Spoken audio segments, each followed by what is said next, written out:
you can't use real rocket fuel at home, but you can use vinegar and baking soda to build up enough pressure inside of a 2-liter bottle to make an amazing vinegar rocket. Here's how you're gonna do it. When you go to the hardware store, you're looking for some 1/2-inch PVC. And if you look at this stuff, I use the real thin wall PVC. The other thing that you're gonna need is a rubber stopper. So take a look at this. This little rubber stopper here is sandwiched by 2 washers. There's a bolt and a wing nut. Now, it's easy. As we twist this, it will actually compress the rubber stopper. And the reason we want to compress the rubber stopper is that we want this in here and we want to seal it in place. And so we're going to twist this down and really seal it in place so we build up enough pressure. That'll give us enough time to run. All right, let's put the whole thing together.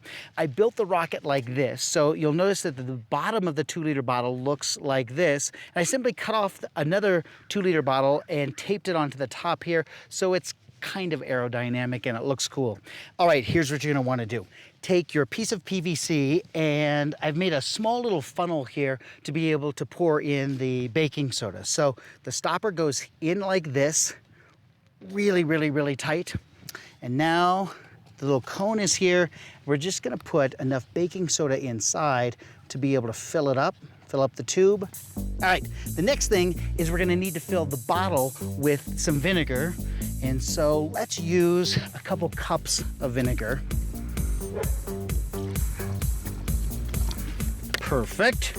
And this vinegar is gonna give us some mass, and that's great, so it gives the bottle some stability as it's going up.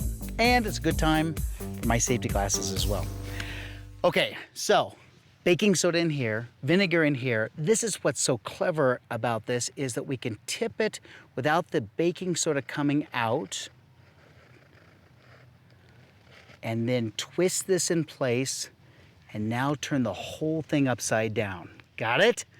And now I'm gonna twist the bottom here to get that stopper to compress and to push against the bottle. Oh, that's perfect. So now you see the rocket is ready to go. The only thing we have to do is to turn it upside down, mix the vinegar and baking soda to produce carbon dioxide. That pressure will build up in the bottle, and eventually that will break free.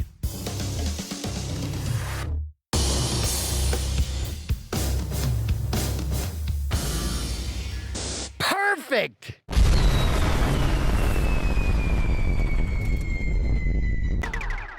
Look at this. Left it right here embedded in the ground. It's exactly what you want. Newton was right.